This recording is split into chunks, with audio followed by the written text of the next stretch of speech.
2024 সালের ছাত্র জনতার এই অভ্যুত্থান আমার শহীদের এক গর্ভধারিণী মা আজকে আমাদের সামনে চোখের পানি ফেলতে ফেলতে নিজের ছেলের কবরের সন্ধান চায়। সেদিন চট্টগ্রামে গিয়েছি, 1 বছরের ছোট্ট ইয়ানা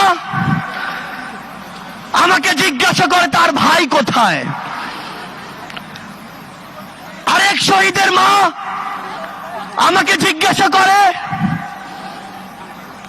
তার ছেলেকে একটা বুলেট বুকে বিদ্ধ করলেই তো তার জীবন চলে যেত, কেন 9টা বুলেট খুনি হাসিনার হুকুমে তার বুকে মারা হয়েছে।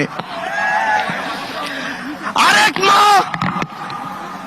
আমাকে এক শহীদ ভাইয়ের নিথর দেহ দেখায়, স্ট্রেচারে পড়ে আছে, সেই দেহর পাশে তার শরীরের তার মাথার মগজটা আলাদা করে পড়ে আছে। আরেক শহীদ বাবা আমাকে তার সন্তানের নিথর দেহ দেখায়, যেই দেহ খুনি হাসিনার হুকুমে খুন করে 2 পুলিশ সদস্য এপিসির উপর থেকে নিজে ছুঁড়ে মারছে। আমার ভাই খোকন এখানে বক্তব্য দিয়ে গিয়েছে, যেই খোকন ভাইয়ের মুখে ওই খুনি হাসিনার হুকুমে বুলেট দিয়ে তার মুখ ঝাঁঝরা করা হয়েছে। আমার টাঙ্গাইলের 18 বছর বয়সের ভাই হিমেল, যার মুখে ওই খুনি হাসিনার হুকুমে পুলিশের কিছু সদস্য 350 ছড়া বুলেট মেরেছে। 2024 সালের ছাত্র জনতার অভ্যুত্থানের হাজারো এমন চিত্রের মধ্যে এগুলো হচ্ছে কয়েকটি চিত্র। বিগত 16 বছর ধরে এই দেশে খুনি হাসিনা এই দেশের মানুষকে, জনগণকে বিভিন্ন ট্যাগ দিয়ে, বিভিন্ন রাজনৈতিক নাম দিয়ে, বিভিন্ন মতাদর্শের নাম দিয়ে যেভাবে খুন করেছে, যেভাবে জেলে নিয়েছে, যেভাবে মামলা দিয়েছে, হয়রানি করেছে, তা আমরা এখনই ভুলতে বসেছি। আমরা বিগত 16 বছরে বাংলাদেশের সকল রাজনৈতিক দল বিভিন্ন সময়ে বিভিন্ন ভাবে তাদের বিরুদ্ধে বিভিন্ন ভাবে নামার চেষ্টা করেছি। আমরা কি সফল হয়েছিলাম? বিগত 16 বছরে যখন আমরা এককভাবে বিভিন্ন ব্যানার নিয়ে রাজপথে ওই খুনির বিরুদ্ধে নেমেছি, আমরা কিন্তু সফল হইনি। কিন্তু এই 16 বছরের জুলুম অত্যাচারের পরে সকল রাজনৈতিক মতাদর্শ, দল, মত, ধর্ম, বর্ণ, বয়স ভুলে গিয়ে যখন আমরা ঐক্যবদ্ধভাবে রাজপথে নেমেছি, খুনি হাসিনা দেশ ছেড়ে পালিয়েছে। কিন্তু খুনি হাসিনা দেশ ছেড়ে পালানোর পর এই নতুন বাংলাদেশে আজ কি ঘটছে সেগুলো আমাদের দেখা খুবই গুরুত্বপূর্ণ। এই নতুন বাংলাদেশে আজকে জেলায় জেলায়, থানায় থানায় বিভিন্ন ভাবে আমার যারা শহীদ ভাই, শহীদ পরিবার, আহত যোদ্ধা, তাদেরকে নিয়ে মামলাগুলো নিয়ে পলিটিক্যাল নেগোসিয়েশন হচ্ছে। আজকে টাকার বিনিময়ে মামলা লেখা হচ্ছে, টাকার বিনিময়ে মামলা উইথড্র হচ্ছে। আমরা ওই পুলিশ সদস্যদের, বাংলাদেশ পুলিশকে একটি কথা স্পষ্ট করে জানাতে চাই, ওই খুনি হাসিনা বিগত 16 বছরে আপনাদের এই প্রতিষ্ঠানটিকে টিস্যুর মতো ব্যবহার করেছিল। যখন প্রয়োজন হয়েছে, যেভাবে প্রয়োজন হয়েছে, আপনাদেরকে ইউজ করেছে।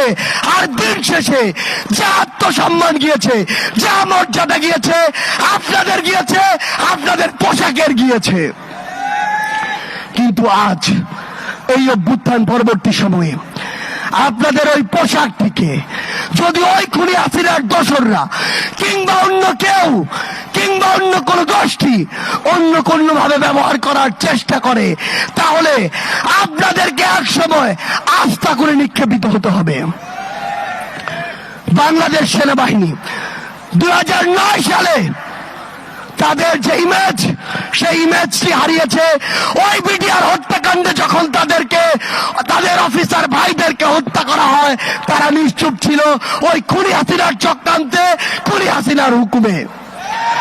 ওই শাপলা চত্বরে যখন আমাদের ভাইদেরকে বিভিন্ন ট্যাগ দিয়ে উগ্রপন্থী বলে হত্যা করা হয়েছিল, তখন যখন বাংলাদেশ সেনাবাহিনী তাদের জায়গা থেকে ওই তাদের পাশে দাঁড়ায়নি, প্রতিবাদটি করেনি, তখন তাদের ইমেজের ক্ষুণ্ণ হয়েছিল। 2024 সালে ওই কারফিউ দিয়ে খুনি হাসিনা যখন মসনদে টিকে থাকতে চেয়েছিল, তখন সেনাবাহিনী রাজপথে নেমে তাদের ইমেজের ক্ষুণ্ণ করেছিল। কিন্তু এই 24-এর অভ্যুত্থানে 5ই আগস্টে ওই খুনি হাসিনার হুকুমে এদেশের গণমানুষের উপরে গুলি না চালিয়ে, বুক ঝাঁঝরা না করে জনগণের পাশে দাঁড়ানোর জন্য সেনাবাহিনী তার পুরো আত্মসম্মান আবারও ফিরে পেয়েছে। কিন্তু আজ আমরা বাংলাদেশ সেনাবাহিনীকে শ্রদ্ধার জায়গায় রেখে একটি কথা স্পষ্ট করে বলতে চাই, ওই খুনি হাসিনা কিংবা তার দোসর কিংবা ভারতের কোন দালাল কিংবা কোন এজেন্ট যদি আপনাদেরকে ব্যবহার করে বাংলাদেশের মানুষের কাছে আসার, বাংলাদেশের মানুষকে আপনাদের মুখোমুখি করার বিন্দুমাত্র চেষ্টা করে, আমরা আপনাদেরকে আমাদের জায়গা থেকে বলে দিতে চাই, আহ্বান করতে চাই, এই চেষ্টা যেন সকলেই আমরা একসাথে প্রতিরোধ করি। আপনারা যেন আপনাদের জায়গা থেকে এমন কোন চেষ্টা বাংলার মাটিতে সফল হতে না দেন। আমরা স্পষ্ট করে আমাদের জায়গা থেকে বলে দিতে চাই, বাংলাদেশ সেনাবাহিনী সহ বাংলাদেশের যে কোনো প্রতিষ্ঠান যারা জনগণের দাবির সাথে থাকবে, জনগণের সাথে থাকবে, দেশের সাথে থাকবে, তাদের সাথেই শুধু জনগণ থাকবে, বাকিদের অবস্থা হবে ওই খুনি হাসিনার মতো। ভারতকে একটা কথা স্পষ্ট করে বলে দিতে চাই, ভারতের সাথে বাংলাদেশের সম্পর্ক তখনই হবে যখন ভারতের সাথে বাংলাদেশের সম্পর্ক হবে সম্মানের, যখন ভারতের সাথে বাংলাদেশের সম্পর্ক হবে সমতার। কিন্তু ওই ভারত বিগত 16 বছরে দেশের সাথে দলের যে সম্পর্ক করেছিল, ভারতের সাথে আওয়ামী লীগের যে সম্পর্ক করেছিল, সেই সম্পর্ক যদি আগামীতে তারা স্বপ্ন দেখে, সেই সম্পর্ক এই বাংলাদেশ আর কোনোদিন সফল হবে না।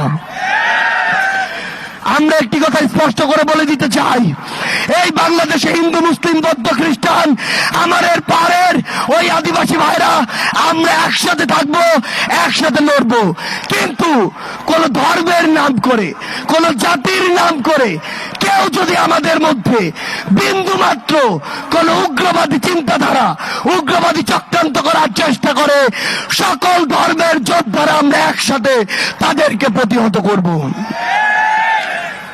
আমরা একটি কথা আমাদের জায়গা থেকে স্পষ্ট করে বলে দিতে চাই, সেটি হচ্ছে এই বাংলাদেশে বিগত 16 বছরে এই যে গুমগুলো হয়েছে, এই যে খুনগুলো হয়েছে, এই যে হত্যাগুলো হয়েছে, এই যে জুলুমগুলো হয়েছে, এই যে গণপ্রজাতন্ত্রী বাংলাদেশ, গণতন্ত্রের বাংলাদেশকে গণজুলুমতন্ত্রের বাংলাদেশে পরিণত করা হয়েছে, সেই বাংলাদেশকে আবার যদি কেউ ওই পুরনো কায়দায় ফিরিয়ে নিতে চায়, আমরা আর তাদেরকে সেই সুযোগ দিব না।